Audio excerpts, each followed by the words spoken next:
The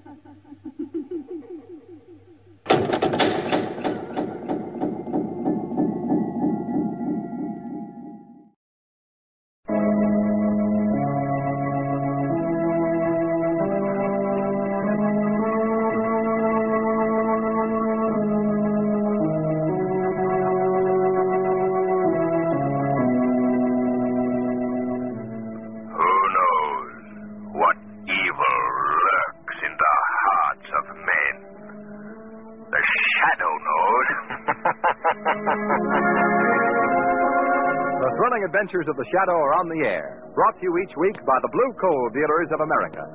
These dramatizations are designed to demonstrate forcibly to old and young alike that crime does not pay. Before the Shadow begins today's adventure, let me ask you, are you householders starting the new year the Blue Coal way?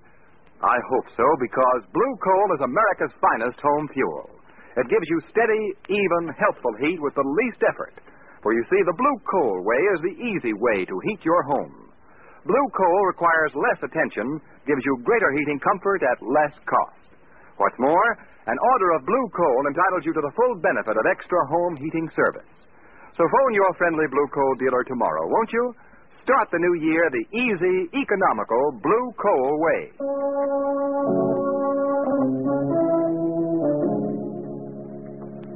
The Shadow, mysterious character who aids the forces of law and order, is in reality Lamont Cranston, wealthy young man about town. As the Shadow, Cranston is gifted with hypnotic power to cloud men's minds so that they cannot see him.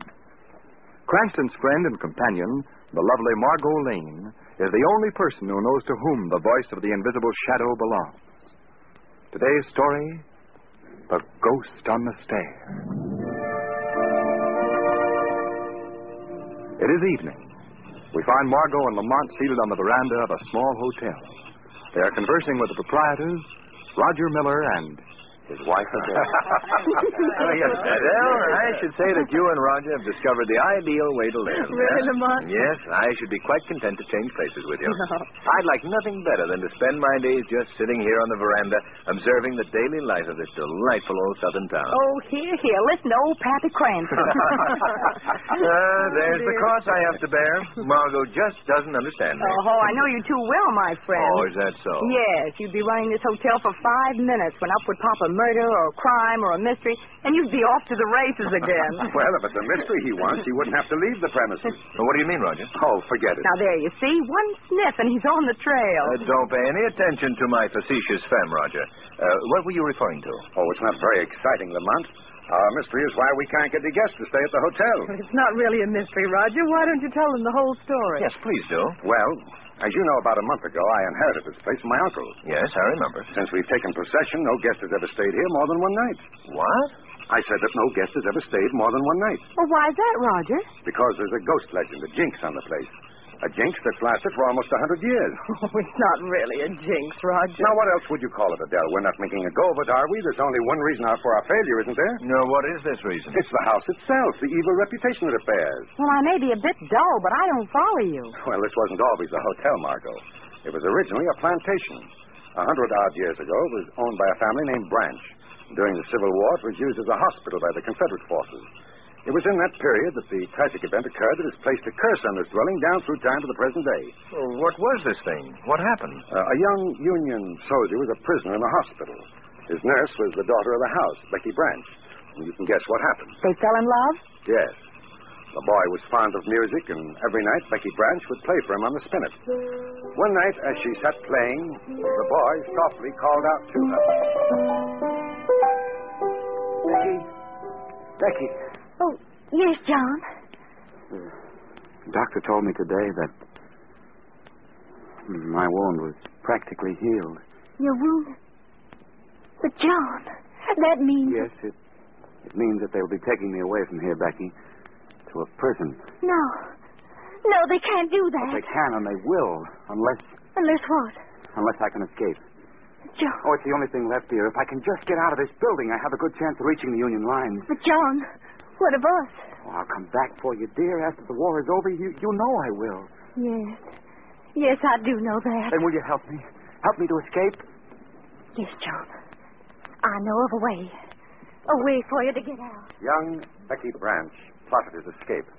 Finally, after a tearful farewell, the boy prepared to leave. I'll just keep playing. They'll think you're still here with me, John. All right. Goodbye, darling. Goodbye. Goodbye.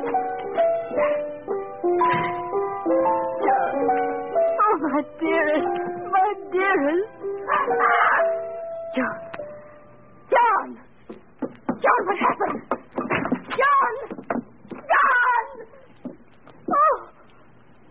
Oh, John! And that's the story. The boy was dead, stabbed through the chest. No one who could have committed the murder was to be seen. That sounds fantastic. Becky Branch's partner attempted escape was discovered, and she was banished from the community. But what does that have to do with the jinx? Just this, Lamont. Since that day, this house has passed through many hands. In each family that has lived here, a mysterious death has occurred. Each of these deaths has been caused by a stabbing. Well, that is a story. Yeah, but that isn't all, Margot. Before each death occurred, the playing of a spinet was heard. The legend reenacted, eh? Well, have you heard this mysterious music since you've been here? No, not yet. May I clear away the glasses, sir? Oh, yes, of course. Very good. Yes, sir. And now, Lamont, if I haven't been too boring, that's the reason why you should stay out of the hotel business. Well, you've got a point there. Well, I think we'll turn in, if you'll excuse us. Oh, yes, of course. Coming, Adele? Yes, dear. I guess it is bedtime. Good night, Margot. Good night, Lamont. Good night, Adele. See you in the morning. Right. Lamont, do you believe that story? Well, I don't know, Margot. There's always a legend that goes with these old places. Some of them are false. But this one's true, sir. Oh, I forgot you were here, Beauregard. Well, how do you know it's true, Bo? I've been here many years, ma'am. I've heard that music many times. You have? Yes, sir. I've even seen the ghost. What ghost? The ghost that's always seen on the stair. Ghost of Miss Becky Branch. Lamont, listen. Am I hearing things? No, I hear it too. There it is, sir. There that old spinet playing again. Come on, Margot. We're going to look into this. Well, it seems to be coming from inside the house. Yes. Margot, Yes? wait here a moment till I locate the sound. That room. It's coming from that room right over there. Yes. Let's walk quietly now. It mustn't be heard. Lamont, what if it really is the ghost? Would you rather wait outside, Margot? No. Stay right here. When I open this door, I'm going to rush quickly into the room. If I encounter trouble, you go for help. Yes, all right. Right, here we go. Hello. Oh, what is this? Oh, I beg your pardon. I thought that you were, I'm terribly sorry. Oh, that's quite all right. Lamont, are you all right? Yes, of course. Come in, Margot. Keep right on playing, sir. I'm just showing the young lady about. This is the music room, I believe. Yes, I presume it is. I've only been a guest here since this afternoon, so I wouldn't be sure. Oh, I see. Please continue your playing. Thank you. I have traveled many miles to play in this old room. Really? Why is that? Because of the legend of this house. Have you ever heard of it? Yes. It was just told to us a while ago. In fact, we thought that you were... You thought I was the ghost of Becky Branch? No. But I have come here to seek inspiration from her departed spirit. Oh, I see. I'm a composer. I've come to this old room because here I can sense the presence of the departed. Perhaps my music will even woo the ears of the lovely ghost. Yes. Yes, that's very interesting. The beauty of the music of the dead is beyond compare. What was that? Someone in trouble here. Yes, come along. Maybe that's your ghost.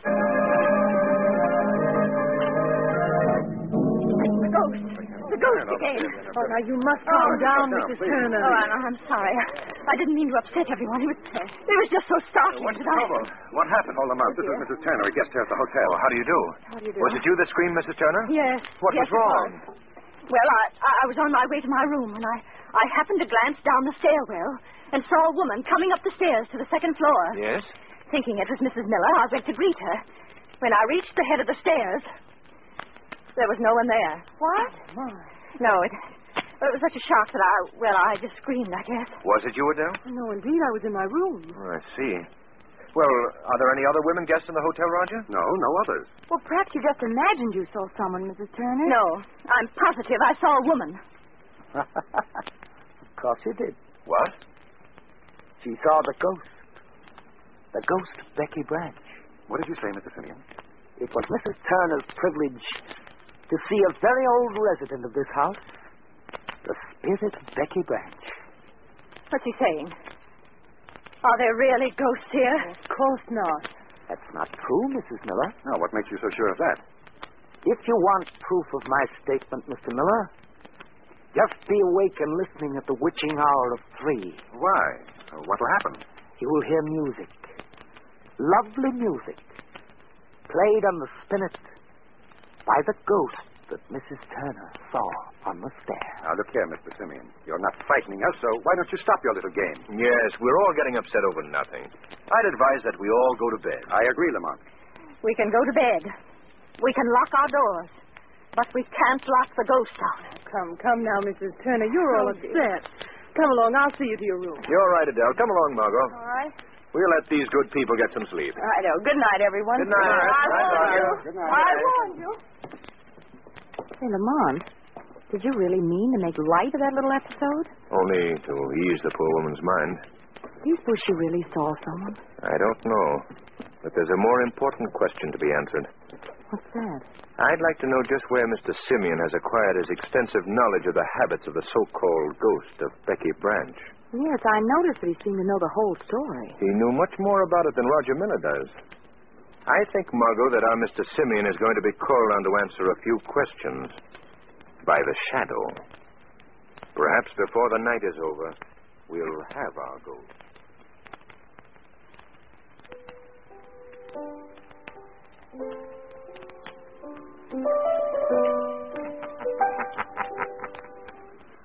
What was that?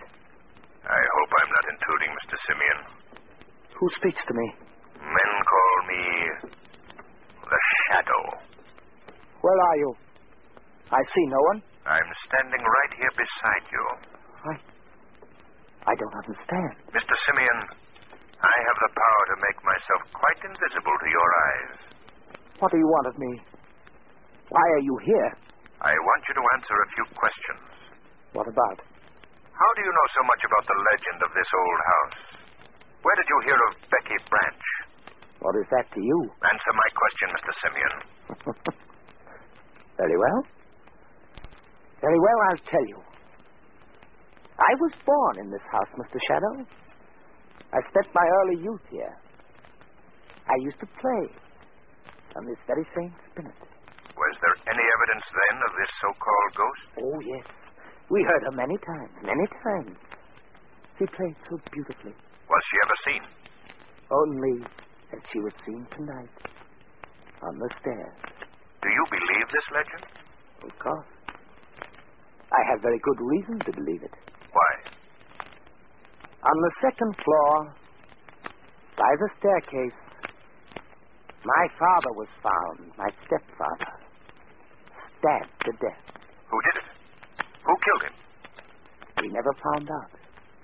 He died just as the young soldier died on the very same spot. It was a blessing, though. I never liked my stepfather. You wanted him to die? I didn't care. Why have you returned here? I'm seeking inspiration. Yes. The inspiration that I lost when I left here. Inspiration that can only be gotten from the spirit of Becky Branch. Listen for her tonight. It usually comes from the cellar below at the witching hour of 3. I don't believe that you've come back here in search of an inspiration, Mr. Simeon. You have another motive. And when I learn what it is, let me warn you. You will receive another visit from the Shadow.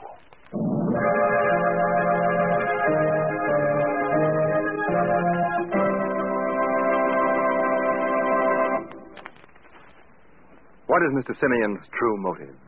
We'll find out in just a moment. But first, here's a question that's nearer home. Have you ever asked yourself, how can I cut down my coal bills this winter? Well, the answer to that question is blue coal. For not only does blue coal burn steadily and last longer, but with every order of blue coal, you get free heating advice that helps you cut your home heating expenses. These helpful hints come to you as an extra courtesy extended by your friendly blue coal dealer. And he offers you another aid to economy, the blue coal automatic heat regulator.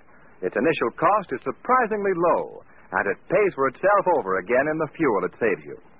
A blue coal heat regulator working with blue coal makes the perfect heating combination. For blue coal gives you better heat with less attention. And the heat regulator saves unnecessary trips by automatically opening and closing the dampers on your furnace. Phone your neighborhood blue coal dealer tomorrow and ask him to show you this easy, economical way to heat your home. His name is listed in the Where to Buy It section of your classified telephone directory under the words Blue Coal. And now, back to the shadow.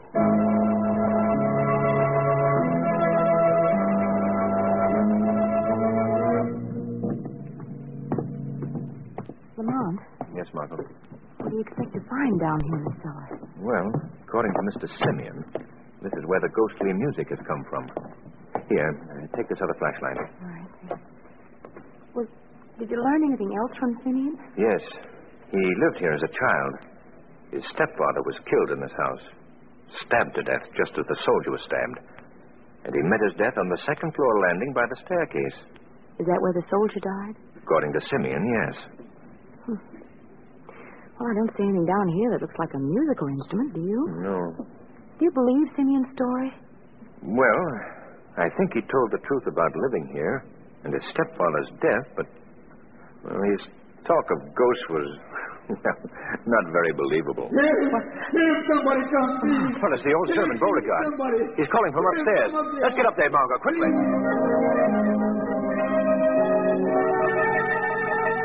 Oh, Lordy. Lordy, oh. What is it, Bo? What's the trouble? Look there, Mr. Cranston.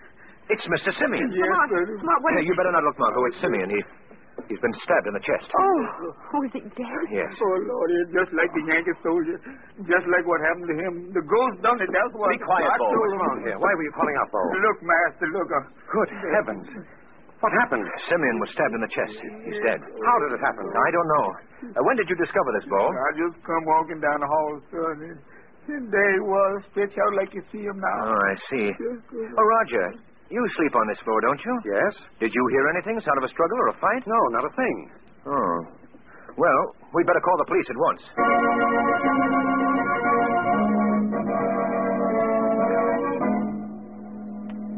Well, that certainly was a fine investigation, Lamont. Yes. I'd hate to see that sheriff in charge of a crime wave ever hit this town. He'd probably handle it just as he did tonight, Margot. He'd just say, I'll tow the body away and come back in the morning when he can rustle up a coroner's jury. Yes, in the meantime, the murderer has a perfect opportunity to cover up any traces of his crime. Exactly. I must say, though, that I haven't any more leads to work on than the good sheriff had. No, Mr. Simeon was your number one suspect in this ghost business, wasn't he, Lamont? Yes. I felt that he knew much more about what went on here than he was willing to tell. Maybe that's why he was killed. Yeah, that's quite possible. But who could his murderer be? There are only 4 other people in this house. Old Beauregard, Mrs. Turner, Adele, and Roger. Yes.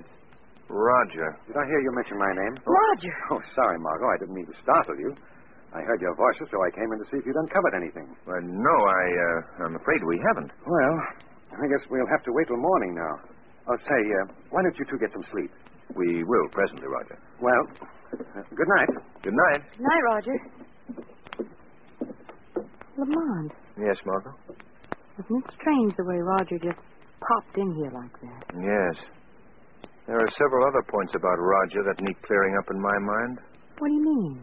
Don't you think it odd that he didn't hear any sounds when Simeon died? His room is right on that floor. Yes, And why did he take so long in responding to Beau's call for help? I thought of that, too. If you don't mind, Margot, we won't be retiring for some time yet. There are many things here that require investigation before the night is over. Well, what are you going to do, Lamont? Well, first of all, Simeon told me that the ghostly music was always heard at the witching hour of 3. It's almost that now, isn't it? Yes, just about. Well, I think we should stay up for that little recital. Let's sit out here by the staircase. All right. I'm afraid I'll have to turn out this light. That's all right, Lamont. Just stay near me, that's all. All right. Now, follow me. Take hold of my hand. If we ever meet a ghost now, I'm afraid that Now, Margot, no. Here. Sit here on the stair. Thanks. What was that? There was an owl outside the house. Oh. We should get a sore throat or something. I can't stand it.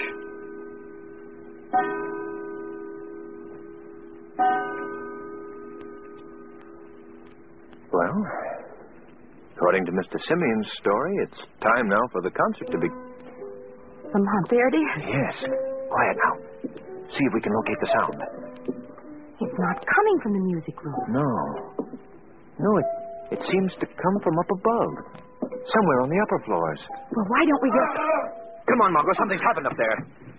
There's a light switch on the wall, Margot. I've got it. It's Roger. Yes. Call Adele quickly. What's happened to him? The same wound in the chest. He's breathing, though. There may be a chance of saving him. Go, please. Get Adele. Yes, all right. All right, old man. Now, just take it easy. Lie quietly, please. That's it. Take it easy. Must tell you. What are you trying to say? Passageway. Secret passageway. Where is this passage? Roger. What's happened to him? Oh, Roger, what's happened? He's still alive, Adele, but we must act quickly. Call a car. He must be gotten to a hospital at once.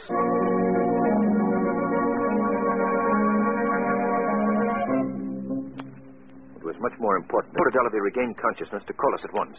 Well, Lamont, this passageway he spoke of. Did he tell you where it was? No, but it must be somewhere in this hall. We'll try all of these panels. All right, I'll start at this end. All right. If we can locate the source of the ghostly music, I think our mystery will be solved. Lamont? Huh? Lamont, I think I found something. Come here now. What is it? See? The wooden decoration is loose. And it seems to pull down, yes. Wait, Margot, let me do it. I can do it. It's opening. Margot, look out! Oh, that was a narrow escape, Margot. That knife almost plunged into your body. Oh, what happened, Lamont? I think we've discovered our weapon of death, Margot. That knife? Yes. We've also solved a murder that is over 70 years old. The murder of Becky Branch's sweetheart. I don't understand. I'll release the weapon and show you. The weapon that also killed Mr. Simeon and wounded Roger Miller. Well, how was it done? Well, it's quite simple. This knife is really an old bayonet. It's attached to that heavy spring, which was released when the secret door was opened. I see. It was evidently put there years ago to prevent the escape of men like Becky Branch's soldier. And through the years, it's taken the lives of all those who discovered the passageway. Why, that's amazing. But, Lamont, that doesn't explain the supernatural happenings in this house. Yes, I know that. That's something that we must... Listen, the music again. Yes. And this time I'm going to trace it to its source. It seems to be coming from somewhere in this passage. You wait here, Margot. This is a job for the shadow.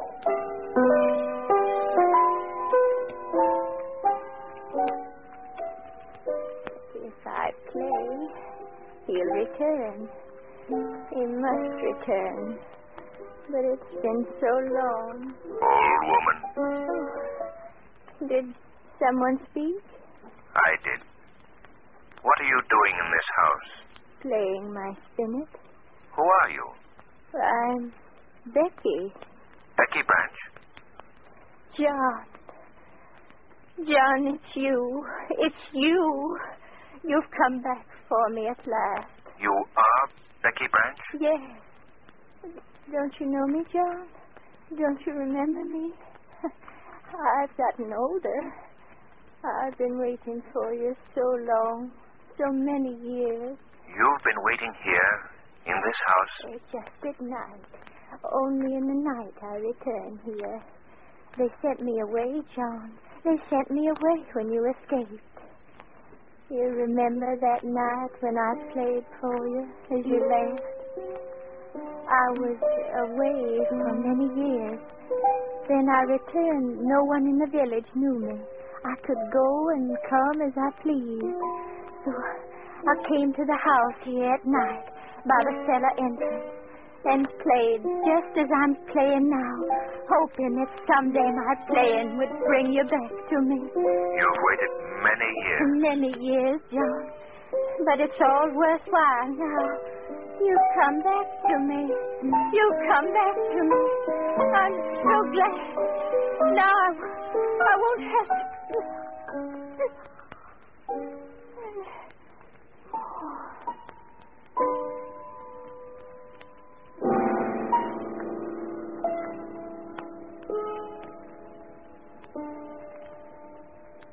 No, Becky Branch. You won't have to play anymore.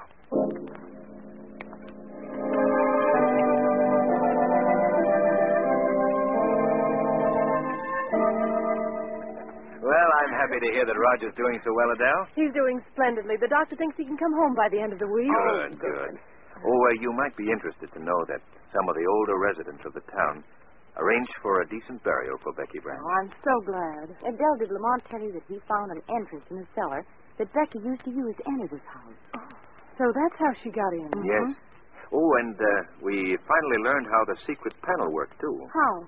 When the panel was opened, the spring that held the knife was released. I see.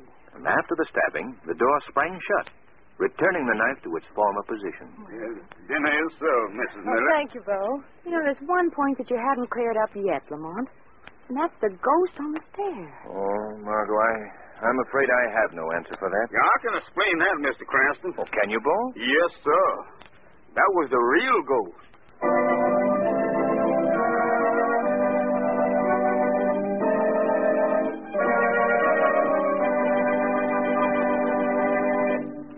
More from the shadow in just a minute. But first, here's John Barclay, America's home heating expert. Mr. Barclay. Thank you, Ken Roberts, and good evening, friends. You know, every good housewife takes a kind of pride in her kitchen. She installs the best cooking equipment she can afford, and she keeps her kitchen clean and immaculate. Well, that's as it should be. But you men don't have to let the ladies get ahead of you. No, sir. You can have your cellar just as modern and clean and immaculate as your wife's kitchen. And it won't cost you anything either. As a matter of fact, you'll save money just by following the advice I've given thousands of other householders. Ask your blue coal dealer for the free services of a John Barclay trained serviceman. He'll tell you in a few simple words just how to bring the furnace you've had for years right up to date. He'll show you the clean and easy way to operate your furnace. And most important of all, he'll show you how to cut down the cost of heating your home. So if you've not already benefited from this free John Barclay heating service, just phone your neighborhood blue coal dealer tomorrow. Thank you.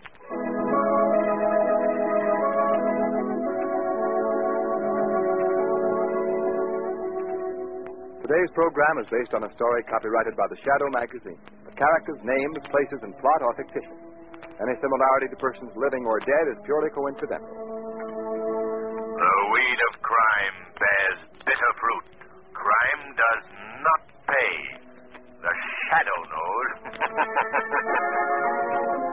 Next week, same time, same station, the Blue Coal Dealers of America bring you an adventure of the Shadow unequaled for sheer terror and stirring dramatic action.